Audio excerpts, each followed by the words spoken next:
말씀 보도록 합니다. 베드로후서 1장 8절, 9절, 2절 보도록 합니다. 베드로후서 1장 8절과 9절, 2절입니다. 같이 읽도록 합니다. 이런 것이 너희에게 있어 흡족한즉 너희로 우리 주 예수 그리스도를 알기에 게으르지 않고 열매 없는 자가 되지 않게 하려니와 이런 것이 없는 자는 맹인이라 멀리 보지 못하고 그의 옛죄가 깨끗하게 된 것을 잊었느니라. 아멘.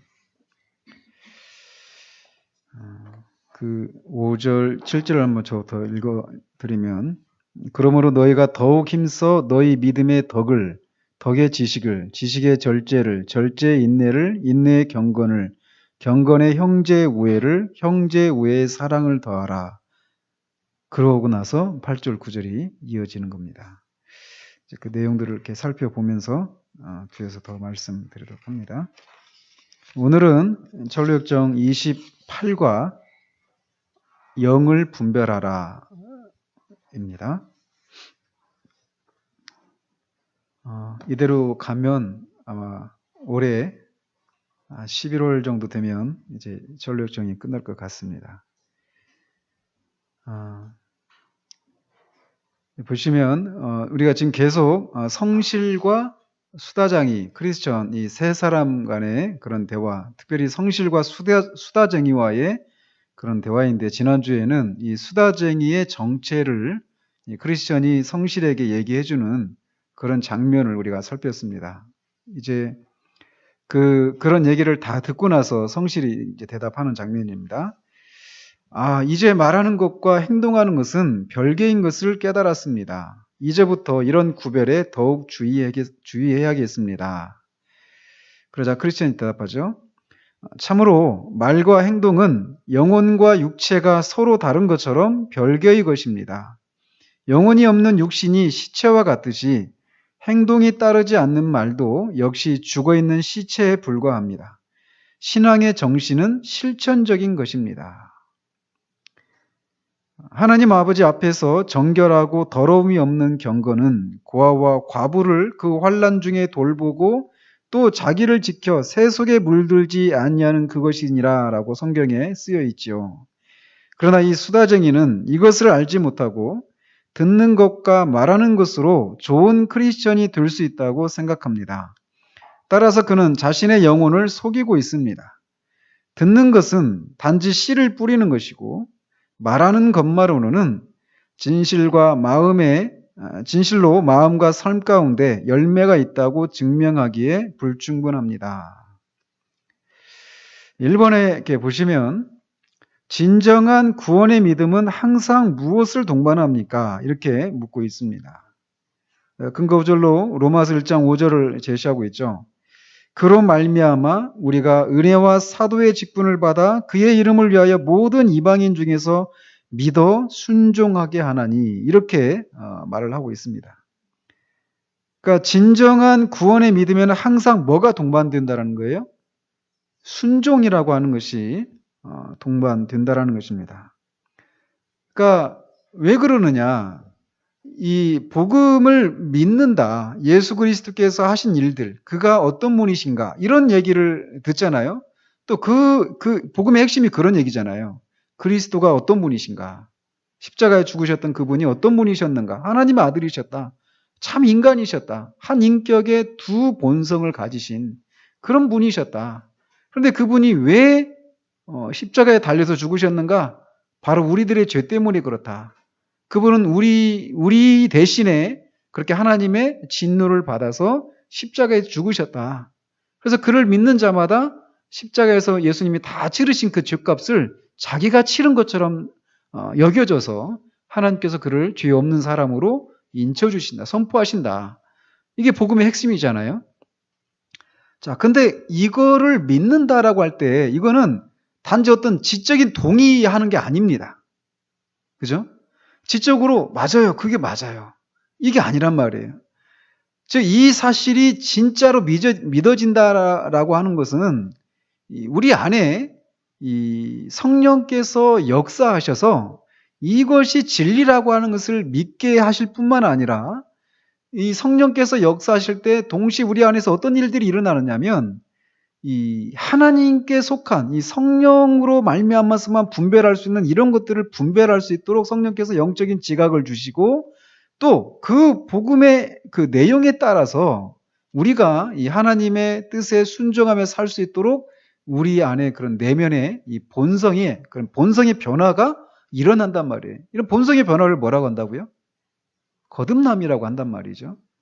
그러니까 오늘날 교회 안에서 이 거듭남, 정말 성령께서 우리 안에서 우리의 본성이 바뀌어서 하나님께 속한 것들, 그러니까 한 사람이 구원을 받는다 이 얘기는 내 뜻대로 사는 것이 아니라 나를 위해서 사는 것이 아니라 하나님을 위해서 사는 거거든요.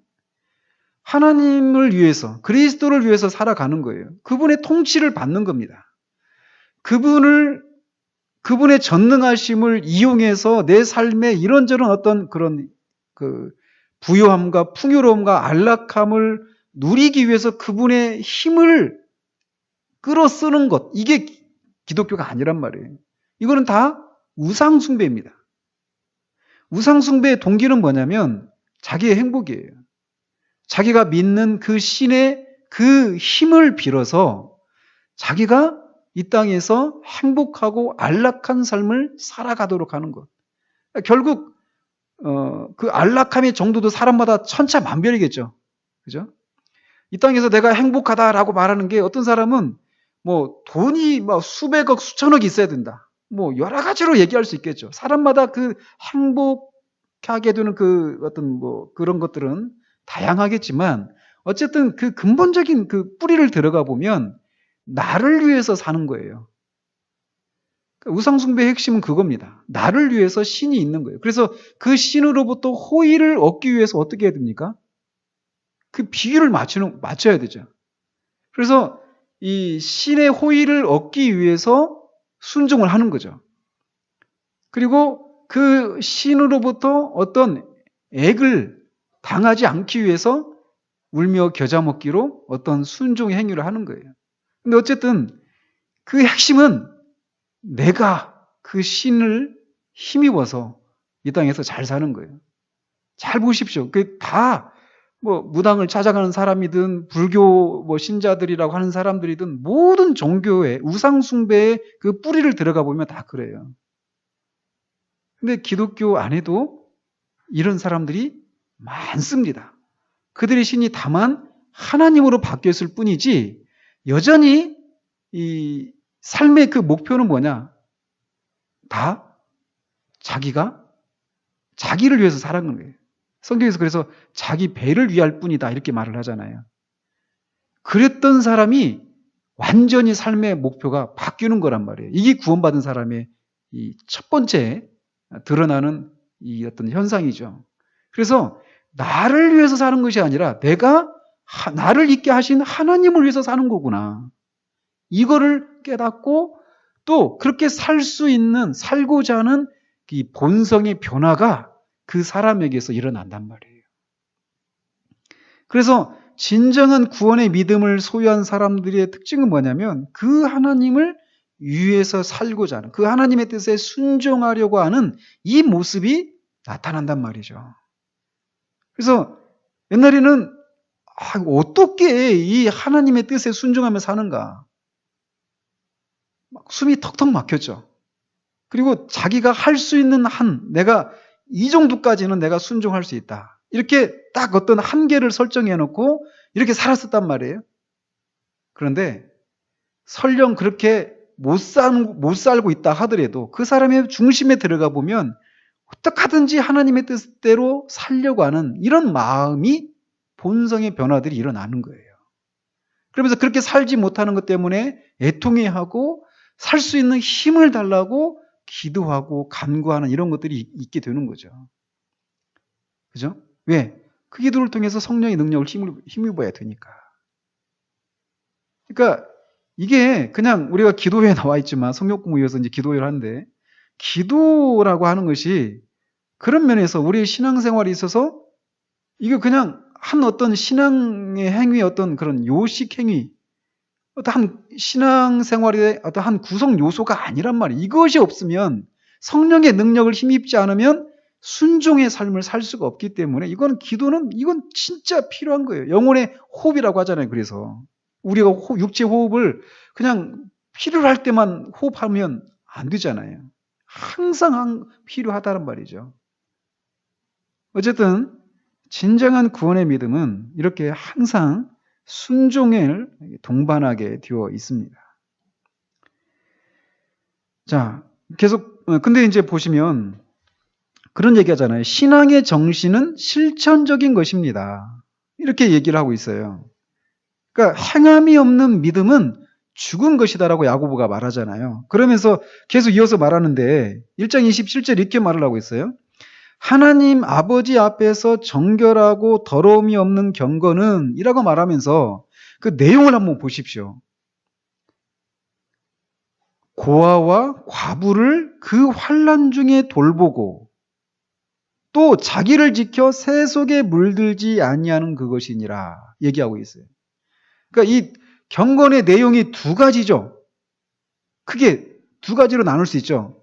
앞에 있는 거 뭡니까? 고아와 과부를 그 환난 중에 돌보고, 이거는 이웃을 향해서 그들의 필요를 돌보고 하는 거죠. 그죠? 그리고 뒤에 있는 것은 자기가 이 새 속에 물들지 않는 거예요. 개인적인 경건, 우리가 흔히 경건 생활이라고 말하면 이 후자만 생각하잖아요. 그죠? 그러니까 교회 봉사 열심히 하고 헌금 11조 안 떼먹고 열심히 내고 성경 꼬박꼬박 읽고 새벽기도 모든 공예배 안 빠지고 전도하고 다 좋습니다. 다 해야 됩니다. 이거 해야 되거든요. 근데 여기에서 멈추는 거는 반쪽짜리예요. 고아와 과부를 그 환난 중에 돌보고, 결국 우리 주변에 있는 이웃 있잖아요. 이웃의 그 어려움들을 돌보는 거, 이게 주님께서 우리에게 요구하시는 경건이란 말이에요. 마태복음 25장 한번 읽어보십시오. 양과 염소의 비유 있잖아요. 그들에게 주님이 칭찬하시고 책망하신 그 행위가 뭐냐면, 옥에 갇혔을 때 찾아가고, 벗었을 때 입혀주고, 목말랐을 때 마실 거 주고, 줄였을 때 배를 채워주고, 이거란 말이에요. 어쩌면 이 염소물에 해당되는 사람들은 교회 밖에 있었던 사람들이 아니라고 저는 생각돼요. 이 사람들은 교회 안에 있었어요. 어쩌면 그 사람들은 교회 안에서 굉장히 이 경건하다라고 말할 수 있는 그런 사람이었을지도 몰라요. 심지어는. 근데 주님이 그들을 칭찬하시고 책망하시는 그 내용들을 보시면 이웃이에요. 이웃. 그런 면에서 한번 생각해 보십시오. 한국교회 안에 있는 한국교회의 전반적인 신앙생활, 어떤 사람이 아주 경건하다, 아주 믿음이 좋다라고 말하면 다분히 개인적인 경건 생활 있잖아요. 여기에 치중되어 있다라고 하는 것을 우리가 보게 돼요. 그렇지 않아요? 근데 주님은 우리에게 그런 것도 해야 되지만 동시에 이웃의 그 필요를 돌아보는 것, 이것에 대해서도 얘기해 주고 있어요. 자, 이건 이제 한번 언젠가 이 부분도 한번 제가 지금 이렇게 준비하고 있거든요. 지금 오전 설교 이제 끝나면 언제일지 모르겠지만 이것도 한번 제가 이렇게 우리 교회 안에서 나누려고 합니다. 우리가 반쪽짜리 신앙 수준에 머물러 있어요. 그런 면에서 말이에요. 자, 계속 보시면 이 크리스천 수다쟁이의 문제는 그냥 듣는 것과 말하는 것으로 좋은 크리스천이 될 수 있다고 생각하고 있다라고 진단을 내리고 있어요. 자, 지금 보세요. 이런 면에서 수다쟁이가 오늘날 교회 안에 많이 있는 것 같지 않아요? 그죠? 말씀을 듣고 성경 공부하고 하면서 듣는 건 계속 하죠. 그리고 들었으니까 이제 아는 게 있고 그러면서 그런 것들을 얘기할 수 있겠죠. 그렇지만 거기서 그쳐버리는, 삶이 없는, 경건한 삶이 없는, 순종의 삶이 없는 이런 모습을 드러내는 사람의 그 전형이 수다쟁이인데 오늘날 교회 안에 여기에 해당되는 사람들이 많다라는 것입니다. 자, 계속 보시면 이 마지막 심판날에 열매로서 각자 심판받는다는 것을 우리는 명심해야 합니다. 자, 계속 보시면 이번에 신앙 고백의 진정성은 무엇으로 확인됩니까? 아까 우리가 읽었던 그 베드로후서 1장 8절 9절 이제 근거 구절로 하고 있는데 그 앞에 있는 내용까지 다 포함하는 거예요. 그죠? 그래서 그 5절부터 7절까지 보면 믿음, 덕, 지식, 절제, 인내, 경건. 자, 여기까지는 어때요? 좀 개인적인 그런 우리의 어떤 개인적인 어떤 이 성품과 인격과 우리의 존재 이런 것들이 관련되어 있는 거죠. 근데 뒤에 보십시오. 형제 우애, 또 사랑. 그죠? 이거는 내가 아니라 다른 사람을 향해서 하는 거예요. 그죠? 그러니까 여기서도 신앙 고백이 진짜냐 아니냐 이것은 열매로 확인된다라는 거예요. 그 열매를 뭐 다양하게 표현하죠. 아까 고아와 과부가 환난 가운데 있을 때 그들을 돕는 거, 그리고 우리 개인적으로는 새 속에 물들지 않는 거 이렇게 표현하고 야고보 사도는 베드로 사도는 뭐 믿음의 지식의 덕에 하면서 쭉 얘기를 하는데 결국 그것도 뭐냐면 개인적인 경건과 또 타인을 향한 이 어떤 그 사랑의 실천 이런 내용이 이런 열매들이 있어야 한다라는 것입니다. 우리의 신앙 고백이 진짜냐 아니냐 이거는 그렇게 된다라는 거예요. 그래서 종종 그런 말씀 드렸잖아요. 그 웨슬레 얘기를 하면서 나는 당신들의 그 지갑이 회개하기 전까지는 당신들의 그 회개를 믿을 수가 없다. 이런 얘기를 했다고 종종 말씀드렸죠. 그러니까 지갑을 열어서 돈을 꺼내서 뭐 하겠습니까? 다른 사람을 돕는 일에 그렇게 물질을 아끼지 않는 거 이런 거죠. 그러니까 진정한 회개는 뭐냐? 지적인 그런 깨달음이 있고 또 그것이 내 삶을 통해서 나타날 뿐만 아니라 지갑을 열어서 이웃을 돌보는 거. 여기까지가 신앙의 하나님께서 우리에게 요구하시는 거예요. 그래서 이웃의 그 범주 안에는 우리 가족도 있겠고 교회 안에 있는 식구들도 있겠고 교회 밖에 있는 사람들도 있겠고 우리가 살고 있는 우리 대한민국도 있겠고 더 넓게는 세계를 향해서도 우리가 할 수만 있다면 우리가 그렇게 마음을 넓히고 실제적으로 그런 것들을 해야 된단 말이에요. 거의 못 듣죠, 근데. 그죠? 그래서 우리가 가르침이 필요한 거예요. 이런 가르침들을 받고 우리의 삶의 지평이, 신앙의 지평이 막 자꾸 넓어져야 된단 말이에요. 그죠? 그래서 신앙 고백의 진정성은 그 열매를 통해서 입증이 된다라는 것입니다. 그래서 주님도 여러 차례 말씀하시죠. 좋은 나무마다 좋은 열매를 맺는다. 나쁜 나무는 나쁜 열매를 맺는다. 열매를 통해서 그의 존재와 그의 신앙 고백이 진짜인가 아닌가 이것을 알 수 있는데 그 열매라고 하는 것은 개인적인 경건과 이 다른 사람을 향한 이 헌신, 어떤 섬김 이런 거죠. 뭐 이런 말을 이렇게도 표현할 수 있습니다. 개인적인 성화, 개인의 성화와 사회적인 성화 이렇게도 표현합니다. 성화는 개인이 성화되어져들 뿐만 아니라 이 성화된 이 모습이 사회를 통해서도 나타나야 한다라는 것이에요. 이런 면에서 오늘날 이 대한민국 안에서 교회가 지금 어떤 모습으로 드러나는가? 이 후자가 잘 안 나타나는 거예요. 왜? 가르침을 못 받고 있으니까요. 그죠? 자, 계속 보시면 그날의 심판자께서는 너는 믿었느냐라고 질문하지 않고 너는 행하는 자였느냐 아니면 말만 하는 자였느냐라고 물으실 것이며 그 행함의 여부에 따라서 심판을 내리실 것입니다. 이 세상의 마지막은 추수에 비유할 수 있습니다. 당신도 아시는 바와 같이 추수 때 사람들은 오로지 열매에 관심을 둡니다. 그렇죠? 추수할 때는 열매를 거두기 위해서 하는 거니까.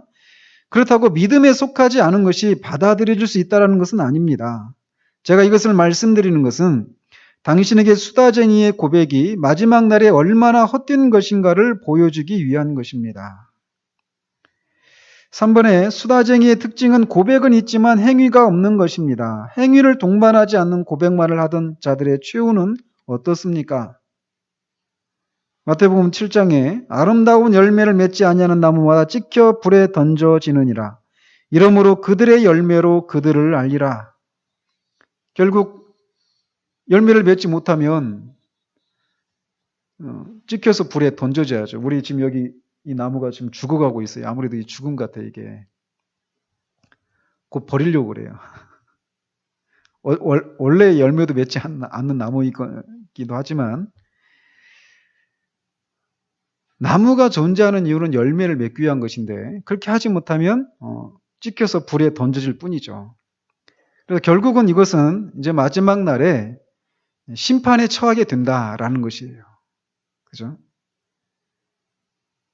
그래서 이 많은 사람들이 자신이 이 어떤 신앙 고백을 바르게 하고 있다라고 생각하면서 나 예수님 믿어라고 말하면서 그냥 자신은 이렇게 구원받은 것으로 생각하는 사람들이 있단 말이에요. 조금 더 구원을 조금 더 좁힌다면 의롭다고 여김을 받았다. 죄 용서를 받았다. 이렇게 생각한단 말이죠. 이거를 칭의라고 말하잖아요.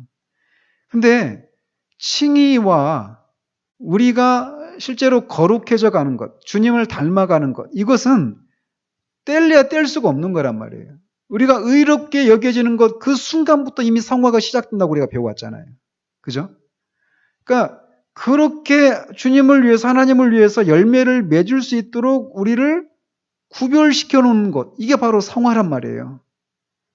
그러니까 이 칭의와 성화는 서로 연결되어 있단 말이에요. 그래서 내가 정말 죄 용서를 받아서 난 천국 갈 수 있다. 이렇게 생각한다면 그 사람에게는 반드시 이 성화의 열매가 나타나게 되어 있다는 것이죠. 근데 이것이 일어나지 않는다. 마지막 날에 심판을 받게 된다는 것이죠. 이런 면에서 얼마나 이게 두려운 얘기가 되겠는가라는 거예요. 자기는 교회 안에 있으면서 막 수십 년을 막 죽을 때까지 교회를 다녔는데, 그리고 나는 구원받았다고 생각하고 이렇게 신앙생활 해왔는데, 마지막 날에 정말 이런 운명에 처해지게 된다라면, 정말 이거는 얼마나 두려운 일이겠는가라는 것이죠. 그래서 이 땅에 있는 동안에 우리들의 그 실제 그 상황들을 말씀을 통해서 비추고 정말 내가 정말 구원받은 사람인가 아닌가 이런 것들을 깨닫고 그런 이 구원의 확신 가운데 거해야 되겠죠. 물론 구원의 확신을 가져야만 구원받았다 이렇게 말할 수 있는 건 아니라고 말씀드렸죠. 그러나 많은 사람들이 이런 점검을 하지 않고 있다가 자기 기만을 당하고 자기 기만을 하고 다른 사람도 속이면서 결국 이런 운명에 처해질 수 있는 일이 많다라고 하는 것을 성경에서 정말 많이 경고하고 있거든요. 오늘날 교회 안에서 이런 얘기들을 많이 안 하고 그저 교회 안에 들어온 사람들은 다 그냥 구원받은 사람이라 생각하고 어느 정도 교회 생활하면은 집사 직분 주고 이렇게 막 열심을 내면은 정말 믿음 좋다. 그런 사람들이 칭찬에 또 신이 나가지고 또 열심을 내고 그러면서 자기가 속는 거거든요. 이런 면에서 우리가 가던 길을 멈추고 정말 자신이 정말 어디에 속한 사람인가를 점검할 필요가 있다라는 거예요. 정말. 근데 이게 참 쉽지가 않아요. 그죠? 왜? 난 그래도 교회에서 막 수십 년을 교회 생활 해왔고, 교회에서 직분도 맡고, 또 다른 사람들이 다 나를, 그래도 저분은 참 신앙이 좋은 사람이지, 이렇게 생각하고 있는데, 그런 사람이 내가 정말 구원받은 거 맞는가? 이 문제를 아주 신앙이 초보에 해당되잖아요. 이걸 가지고 누구한테 그 얘기를 한다라는 것은 참 쉽지가 않아요. 좀 적나라하게 말하면 쪽팔린 일이죠. 그죠? 정말 쪽팔린 일이에요. 그러니까 사람들이 이 또 체면 문화가 우리나라를 이렇게 우리나라에 있잖아요. 체면 문화가. 그러니까 그 얘기를 선뜻 꺼내지를 못하는 거예요. 그러면서 자기 영혼 그 밑바닥에는 이 문제가 해결되지 않아서 아직도 뭔가 찜찜한 게 있는데 이걸 그냥 계속 묻어놓고 가는 거죠. 근데 그거를 직면하지 않는다고 문제가 해결되는 게 아니란 말이에요. 어떻게 되느냐? 끄집어내야죠. 그래서 그 문제를 해결을 봐야죠. 그죠? 자, 계속 보시면, 당신의 말씀을 들으니 모세가 정결한 짐승에 대해 설명했던 것이 생각납니다.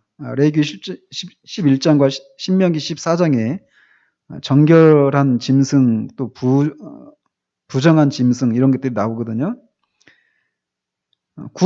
그래서 정결한 짐승의 특징은 굽이 갈라지고 그리고 새김질하는 그런 짐승입니다. 뭐 소나 그죠? 소 같은 경우 소나 양이나 염소나 이런 것들은 굽이 갈라지고 새김질하는 그런 짐승이어서 그런 정결한 짐승이죠. 그래서 그런 짐승들만 제사를 드릴 수 있는 거예요. 먹을 수도 있고요.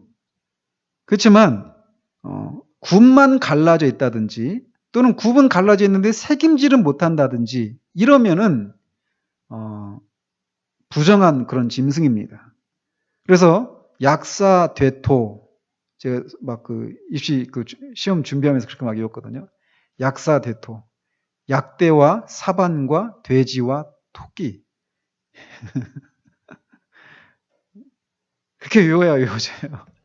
이 짐승들은 돼지는 굽은 갈라져 있지만 되새김질 못하고 약대는 그것도 굽은 갈라져 있지만 되새김질 못하고 그죠? 토끼는 되새김질을 하지만 굽이 안 갈라져 있고 이런 것 때문에 그런 짐승들은 이제 부정한 짐승이라는 거예요. 근데 그 중에 이제 토끼를 언급하면서 토끼는 새김질은 하지만 굽이 갈라져 있지 않기 때문에 부정한 짐승입니다. 이는 진실로 수다쟁이를 닮았습니다. 그는 지식을 찾고 구하면서 말씀을 새김질하고 있습니다. 이런 새김질하는 것과 같습니다. 그죠? 말만 한다라는 거죠. 지식을 찾고 구하면서. 그러나 그는 죄인의 길에서 떠나지 않고 있는데 이는 개 혹은 곰의 발처럼 굽이 갈라져 있지 않은 것과 같습니다. 따라서 수다쟁이는 토끼와 같이 부정한 자입니다. 자, 4번에 보시면 말과 행위가 일치하지 않는 자들은 결국 어떤 자들입니까? 결국 뭐 이렇게 야고보 사도의 말에 의하면 죽은 믿음의 소유자들이죠. 그죠? 근거 구절을 그렇게 말하고 있는데 영혼 없는 몸이 죽은 것과 같이 행함이 없는 믿음은 죽은 것이다 라고 사도가 말하고 있는 것처럼 진정한 믿음은 자기가 고백하고 있는 그런 것과 그 신앙 고백과 그의 삶이 일치한다라는 거예요. 그러면은 여기서 또 이제 질문이 생길 수 있잖아요. 그러면은 어느 정도 일치를 해야 되느냐? 100% 일치를 해야 될까요? 이게 함정이 있습니다. 질문 속에. 100% 일치를 해야 될까요? 아니면 뭐 한 50% 정도만 일치하면 될까요? 예? 100% 일치하는 삶을 살아오셨습니까? 그럼 여러분들은 신앙 고백만 있고 실천이 없는 죽은 믿음의 소유자들입니까? 그건 아닌 것 같은데 100% 일치를 해야 된다 이렇게 말하면 또 그것도 아닌 것 같죠. 뭘까요? 예? 신자들은 있잖아요. 신자들은 하나님이 요구하시는 삶을 100% 살아야 되는 사람들입니다. 그걸 요구하십니다. 하나님께서. 근데 100% 살 수가 없어요. 그런데 하나님이 요구하시는 그 삶을 우리가 살 수가 있습니다. 어떻게 해요? 자, 성령의 도우심 이게 있어야 됩니다. 반드시 또 있어요. 이게 뭐냐? 우리는 분명히 100%에 미치지 못해요. 불순한 동기들도 있고 충분히 성실하지도 않고 충분히 충성되지도 않아요. 넘어졌다, 섰다가 넘어졌다, 막 이렇게 계속 막 반복하기도 하고, 또 우리가 이 정도면 하나님이 받으실 만한 것이다 라고 하는 그런 섬김도 완전하신 하나님 보시기에는 항상 부족합니다. 그렇지 않겠어요? 그러면 우리는 완전하신 하나님 앞에 우리의 행위라고 하는 것은 항상 부족한 것으로 드러날 수밖에 없어요. 그런데도 우리가 어떻게 하나님을 위해서 살 수 있다라고 말할 수 있을까요? 예수 그리스도, 그분이 뭐 하시는데요? 그 예수 그리스도께서 우리의 부족한 섬김을 완전한 섬김인 것처럼 끌어올려 주시는 거예요. 그래서 우리의 순종이라고 하는 것이 10%밖에 안 돼요. 하나님 보시기에 그것도 안 될 거예요. 그러나 조금 쳐서 10%라고 하십시다. 이 부족한 부분, 이 부분을 그리스도께서 채워주시는 거예요. 그분의 중보를 통해서. 그래서 우리가 정말 이게 부족한데 이 부족한 섬김을 그리스도께서 완전한 섬김인 것처럼 중보하셔서 완전하신 하나님이 받으실 수 있도록 해주신다는 거예요.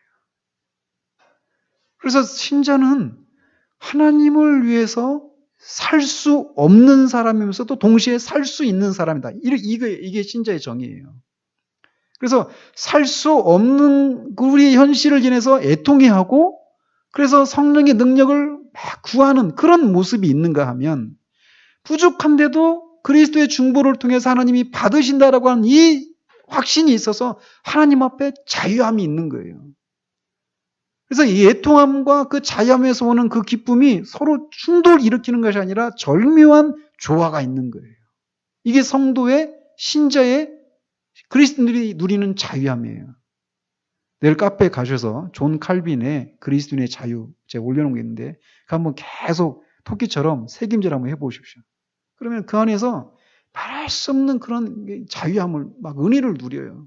나 분명히 부족한데 이런 나를 자녀 삼아 주셔서 하나님이 나를 자녀로 보시기 때문에 이 자녀 부족하지만 이 나를 받아주신다라고 하는 그래서 그 앞에 나가는 것이 두려운 것이 아니라 기쁨으로 나갈 수 있게 그리스도께서 중보하신다라고 하는 이 사실은 신자들에게만 있는 그런 특권이고 그런 자유함입니다. 이걸 우리가 마음껏 누려야 되는 것이죠. 자, 저 오늘 지금 전혀 이런 얘기를 하려고 한 게 아닌데 지금 예상 시간보다 훨씬 많이 지나가서 한 번 더 해야 될 것 같습니다. 다음 주에. 자, 보시면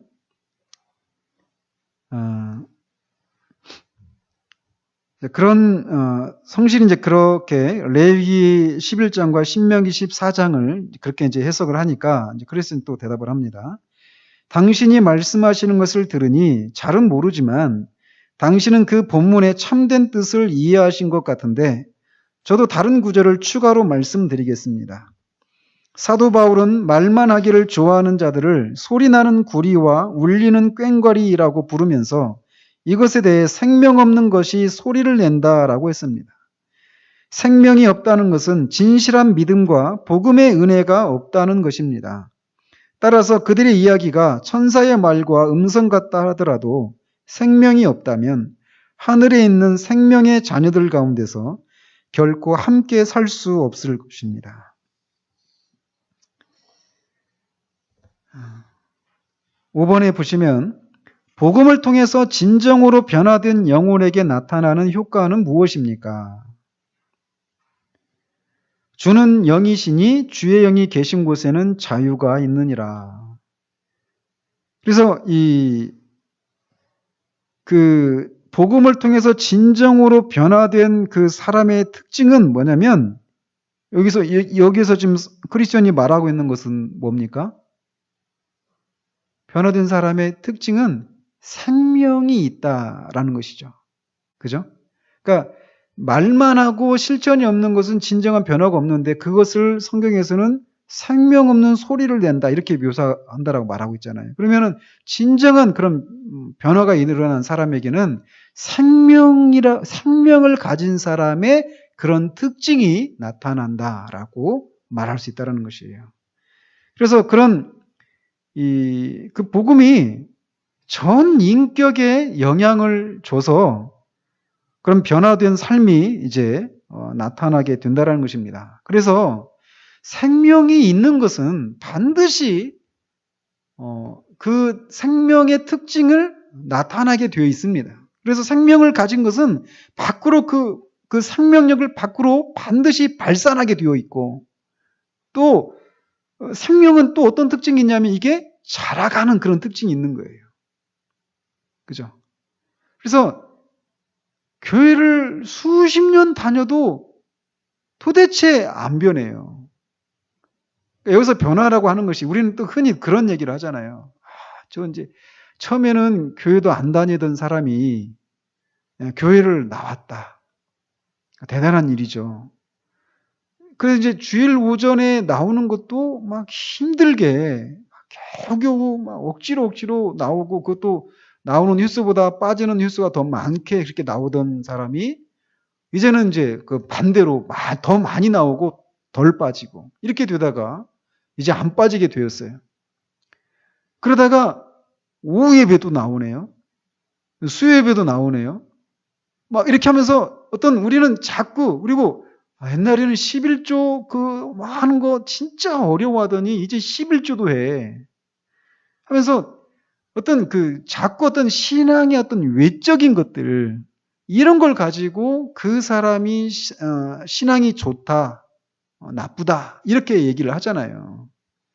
근데 지금 우리가 여기서 살펴보는 거 한번 보십시오. 계속해서 살펴보면 그 생명을 가졌다, 또는 뭐 경건이다, 뭐 어떤 순종의 그런 모습이 나타난다, 열매가 있다라고 말할 때 거기에는 개인적인 어떤 그런 경건 생활, 어떤 그 외적인 어떤 종교 활동, 이런 것들이 옛날에는 조금이었는데 지금 많아졌다, 이걸 가지고 그 사람이 신앙이 좋다, 아니다, 이걸 말하고 있는 것이 없죠. 물론 그 사람이 정말 경건한 사람이라면 이런 활동이, 종교적인 그런 활동이 처음보다는 더 나중에 더 많이 있겠죠. 그래서 그 두아디라 교회를 주님께서 칭찬하실 때도 너희 행위가 처음보다 더 많다라고 하면서 칭찬하셨잖아요. 그러니 그 행위들이 많이 있어야 되는 건 사실이에요. 그러나 그 행위들이 많은 거가 그 사람이 어떤 생명이 있다라고 말해주는 것으로는 충분하지가 않다라고 하는 것을 우리가 또 기억을 해야 된다는 것이죠. 그래서 이 복음을 통해서 진정으로 변화된 사람들에게는 이렇게 생명을 가졌다라고 하는 이런 표가 드러나는데, 그 생명의 그 표가 결국 뭐냐면 인격의 변화예요. 그죠? 우리의 인격이 바뀌는 거예요. 우리의 생각이, 가치관이 바뀌는 거예요. 우리의 가치관이 바뀌고, 그 바뀐 가치관에 따라서 우리의 마음이, 감정이, 우리의 정서가 흘러가는 곳이 달라요. 옛날에는 하나님께 속한 것들을 향해서 우리의 마음이 그렇게 동하지를 않았어요. 그런데 그 변화가 일어나면 하나님께 속한 것들, 하나님께 속한 사람들, 이런 사람들을 하나님을 더 알려고 하고, 그런 것을 배워가고 아는 일에 우리의 마음이 막 기쁨을 누리고, 또 그런 사람들과 교제 나눈 것에 있어서도 그런 기쁨이 있죠. 그래서 옛날에 재밌었던 것이 지금은 재미가 없어져 버리는 거예요. 그래서 우리의 마음이, 감정에 있어서도 그런 변화가 일어나는 거예요. 그리고 우리의 의지에 있어서도 그런 변화가 일어나는 거죠. 그래서 전 인격적인 그런 변화가 일어나는 거예요. 진짜 그런 변화가 일어났을 때. 물론 이것이 처음부터 완전하냐? 아니에요. 나이가 아무리 많이 드신 사람이라 하더라도 영적으로 태어나는 순간, 거듭나는 순간 다 영적인 어린아이로 태어납니다. 그러니까 심지어는 교회에서 수십 년을 다녔던 사람이라 하더라도 영적으로는 어린아이 상태로 태어나요. 그러나 이제 그가 정말 거듭나게 됐을 때 지금까지 교회를 수십 년 다니면서 알고 들었던, 말했던 이런 것들의 그 실제적인 의미를 맛보면서 이런 과정이 없었던 사람보다는 훨씬 더 빠른 속도로 성장이 되겠죠. 그런 유익은 있겠죠. 그러나 그런 것이 없었던 사람보다 말이에요. 근데 어쨌든 복음으로 진정 복음으로 변화된 그런 사람 영혼에게는 이런 생명을 가진 이런 특징들이 이렇게 그의 지성, 감정, 의지에서 이렇게 변화가 되어지고, 이것도 그러니까 어떤 전 인격적인 그런 변화예요. 그러면서 이게 아까도 말씀드린 것처럼 개인의 그런 경건에만 멈추는 것이 아니라 사회적인 측면, 성화의 어떤 그 이웃의 그런 어려움들을 돌보고 하는 이런 것들. 그래서 그 이웃의 폭도 점점 넓어져 가는 거죠. 그죠? 그리고 그런 것이 그런 특징이 이렇게 나타나고 이것도 계속 자라간다라고 하는 이런 특징이 나타나게 됩니다. 자, 좀 더 보시면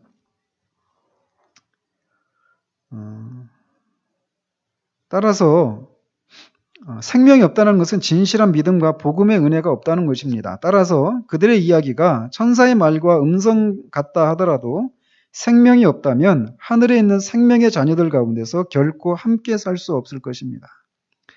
그렇습니다. 처음에 저는 그와 동행하는 것을 그렇게 썩 좋아하지 않았습니다. 제가 볼 때는 뭐 그냥 막 처음에는 못 알아봤었던 것 같은데 성실이. 근데 지금은 저는 그가 넌덜머리가 납니다. 그를 어떻게 떨쳐버리죠? 이제 물어보니까 크리스천이 대답을 합니다. 저의 충고를 받아들여 제가 말씀드린 대로 하십시오. 하나님께서 그의 마음을 움직여 돌이키지 않는 한 그는 곧 자신의 동행자에게 실증을 낼 것입니다. 자, 그러면 어떻게 했으면 좋겠습니까? 그에게 가십시오. 그리고 신앙의 능력에 대해서 심각하게 대화하십시오. 그러면 그는 분명히 동의할 것인데 그에게 단순히 이런 종교의 능력이 그의 마음과 집 혹은 대화에 있는지 여쭈어 보십시오. 이렇게 이제 충고를 합니다. 6번에 보시면 진정으로 구원의 은혜를 체험했다면 무엇이 나타나야 합니까? 베드로후서 1장 3절에 그의 신기한 능력으로 생명과 경건에 속한 모든 것을 우리에게 주셨으니 이는 자기의 영광과 덕으로서 우리를 부르신 이를 알므로 말미암음이라. 뭐 같은 얘기가 계속 반복이 되는데, 그러니까 뭐냐면 경건의 능력이 나타난다라는 것이에요. 그런데 그런 것이 경건의 능력이 나타난다라고 하는 것이 이제 뭐냐? 이런 거죠. 신앙의 능력이 나타나는가 안 나타나는가 이걸 보고 이제 그가 진정으로 구원을 받았는가 안 받았는가를 알 수 있다라고 충고를 해주는 거예요. 그러면 신앙의 능력이 나타나는가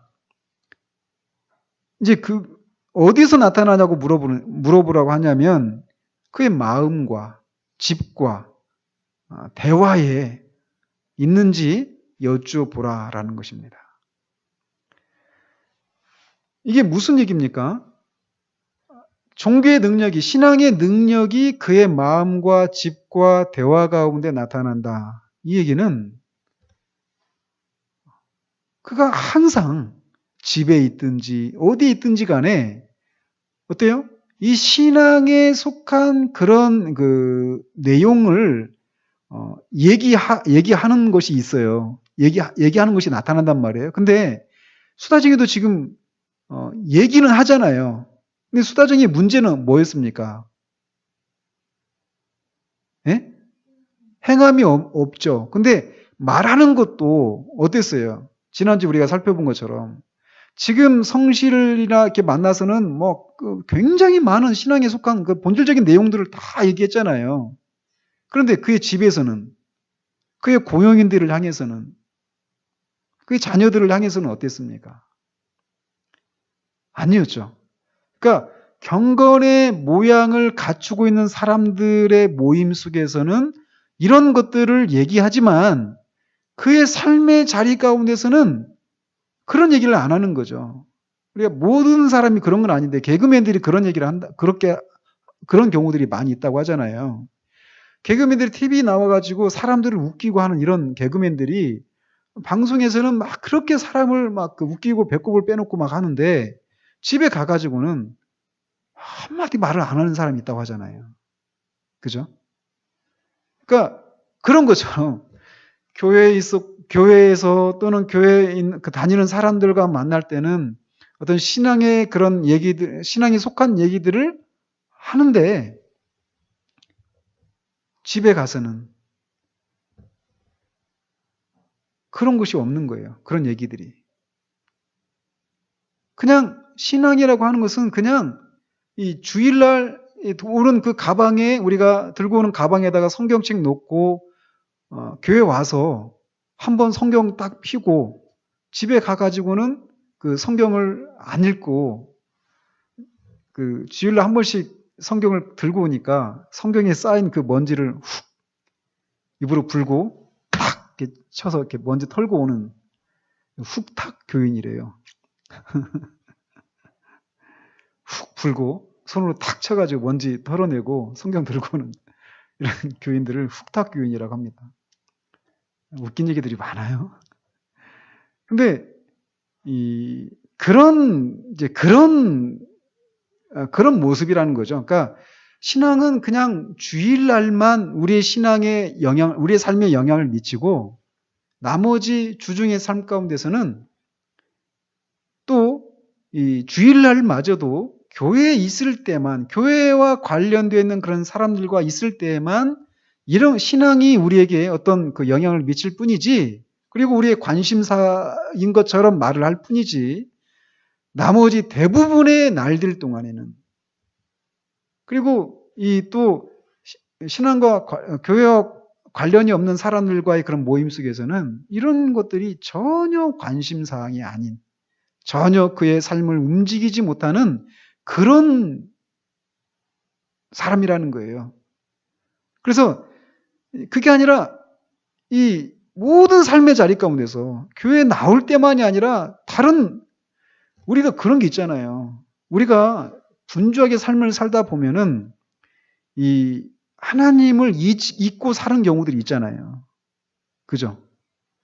근데 그걸 자연스럽게 그냥 고개를 끄덕이시면 어떡해요? 근데 있단 말이야. 그렇게 하면 안 되는데 그렇게 살 때가 있단 말이에요. 기도도 못하고 하나님을 생각조차 못하고 막 그냥 우리의 분주한 삶에 매몰된 채로 막 살아가다가 살아가는 경우들이 있단 말이에요. 근데 진짜 신앙이 있는 사람들은 어떻습니까? 그 안에 이렇게 살고 있는 불현듯 딱 정신이 딱 들면 마음에 이 상함이 있잖아요. 내가 하나님을 잊었구나. 그러니까 이런 생각이 이렇게 오면서 이 신앙이라고 하는 것이 전혀 내 삶에 영향을 끼치지 못하고 있었던 그 현실들을 발견했을 때 우리의 마음이 새롭게 각성이 되고 또 그렇게 하지 못한 것에 대해서 하나님 앞에 죄송함과 안타까움과 그러던 그 애통하는 마음들, 그리고 더 적극적으로 다시금 하나님을 내 삶 가운데서 하나님과 진짜 이렇게 동행하면서 그분이 나에게 말씀하시고 그분과 이렇게 동행하는 이런 친밀함을 누리고자 하는 그런 마음이 발동을 한단 말이에요. 그래서 이 신앙의 능력이라고 하는 이런 것들이 즉각적으로든지 아니면 좀 더딘 어떤 그런 시간의 차이는 있을지 모르지만 분명한 것은 이 신앙의 능력이라고 하는 것이 우리들의 삶에 영향을 끼치고 있는 이런 실제들이 있기 마련이라는 거예요. 진정한 그런 변화를 받은 사람들에게는.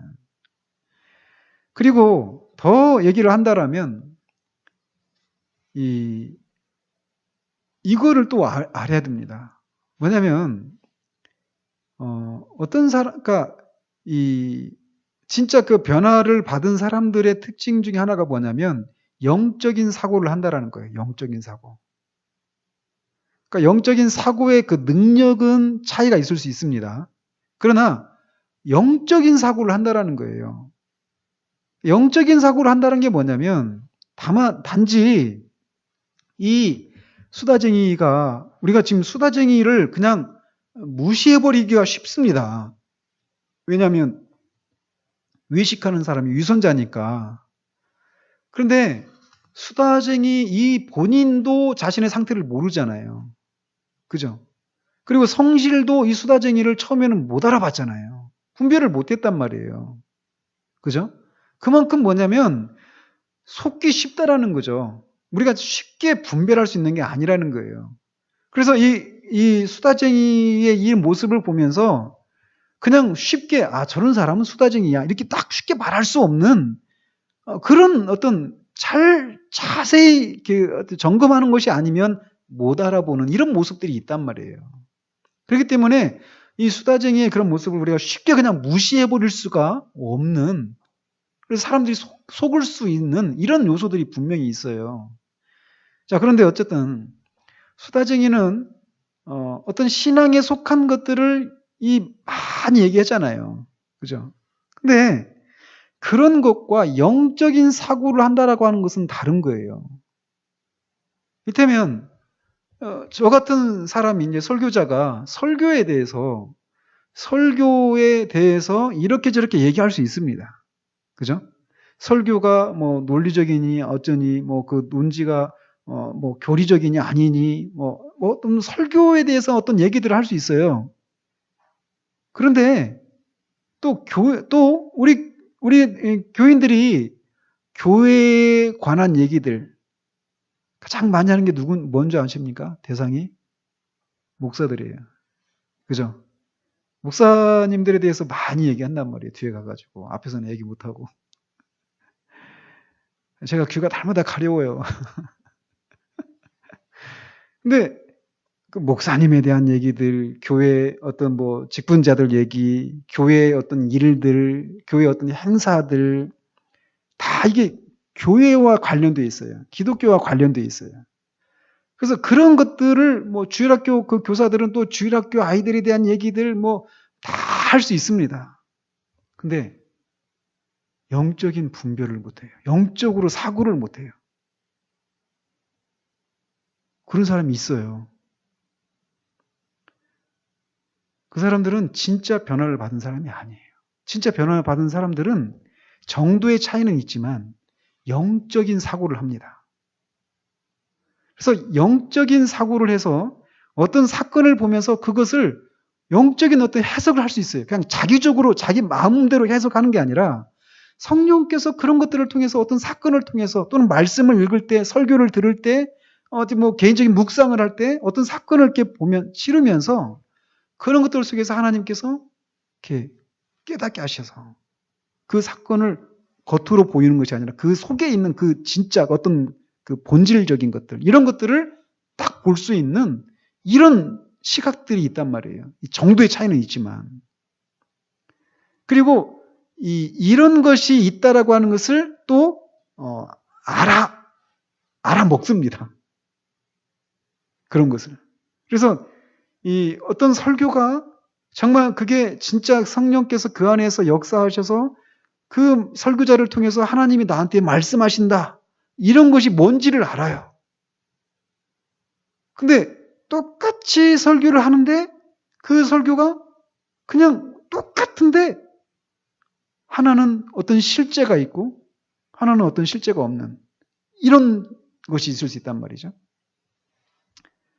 제가 이 얘기를 막 하다 보니까 너무 막 확장되는데 그냥 좁혀서 말씀드릴게요. 그래서 이 진짜 이렇게 구원의 은혜를 경험한 사람들은 영적인 사고를 하기 시작하는 거예요. 영적인 사고. 근데 그 영적인 사고라고 하는 것이 그냥 어떤 기독교적인 어떤 활동에 관한 것들 또는 교회에 속한 어떤 사람들에 대한 얘기들 이런 거가 주가 아니라는 거예요. 어떤 이 깨닫는 거 있잖아요. 깨닫는 거. 그죠? 그래서 말씀을 들을 때든지 아까 말씀드린 이런 여러 가지 그런 것들을 통해서 깨달음이 있어요. 깨달음이. 그러면서 지혜가 생기는 거예요. 지혜가. 예? 그러니까 이게 진짜 구원받은 사람의 특징이에요. 근데 사람들이 착각을 하죠. 설교에 대한 얘기를 하고 또 뭐 목사님에 대해서 교회 어떤 행사들에 대해서 일에 대해서 교회 다니는 어떤 사람들에 대한 얘기들 막 이런 얘기를 한다고 해서 그 사람이 영적인 사고를 하고 있느냐? 아닐 수 있다라는 거예요. 아니다라고 제가 단정해서 말씀 안 드립니다. 아닐 수 있습니다. 그래서 언젠가 이것도 제가 한번 다루려고 그래요. 영적 사고방식이라는 책이 있거든요. 존 오웬의. 그것도 굉장히 어려운 책인데 그 내용을 한번 제가 이제 쉽게 풀어서 한번 말씀을 전할 이제 생각을 갖고 있는데, 사람들이 있잖아요. 이게 그 가짜 구리 얘기 들어봤습니까? 별로 못 들어보셨죠? 가짜 구리. 근데 가짜 금, 이건 들어보셨습니까? 무슨 차이가 있죠? 왜 구리에는 가짜가 없고 금에는 가짜가 있을까요? 금은 비싸잖아요. 그죠? 비싸고 진짜에는 항상 가짜가 있어요. 그러나 싸구려, 막 흔한 것들, 이런 것들은 짝퉁이 없어요. 가짜가 없습니다. 영혼의 구원의 문제, 이거는 이 세상에서 인간이 경험할 수 있는 최고의 경험이잖아요. 최고의 선물이잖아요. 가장 소중한 거잖아요. 중요한 거잖아요. 그렇기 때문에 거기에는 항상 가짜가 있습니다. 가짜가. 그렇기 때문에 이 가짜인지 아닌지 이거를 잘 분별할 수 있어야 돼요. 그래서 이런 얘기들을 우리는 자주 들어서 우리의 신앙이 진짜인가, 또 진짜임에도 불구하고 이런 얘기를 자꾸 들으면서 우리의 신앙이 더 정결해지고 더 순전해지고 이렇게 되도록 하기 위해서라도 이런 얘기들을 우리는 자주 들어야 되는 거예요. 자, 그래서 오늘 여기까지만 해야 될 것 같습니다. 진정으로 구원을 받은 사람에게는 그런 경건의 능력이, 신앙의 능력이 나타난다라고 말씀을 드릴 수 있습니다. 다음 주부터는 이제 성실과 수다쟁이와의 그런 얘기를 나누고 그 수다쟁이 실체가 어떤 사람인지 더 밝혀보도록 하겠습니다. 여기까지 하도록 하겠습니다.